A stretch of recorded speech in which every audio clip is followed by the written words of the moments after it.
नेपाळमध्ये राजकीय उलथापालट। जेनझी आंदोलनानंतर सुशीला कार्की नेपाळच्या नव्या पंतप्रधान।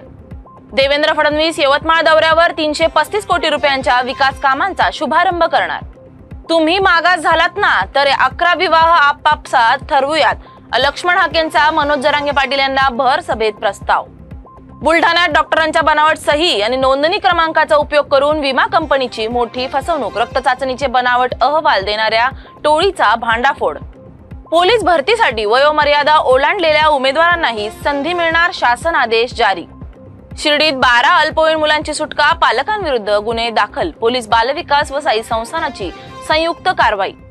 बीडमध्ये पुन्हा धक्कादायक प्रकार, 10 जणांच्या टोळक्याकडून एकाला अमानुष मारहाण। बीडमधील कायदा व सुव्यवस्थेवर गंभीर प्रश्नचिन्ह।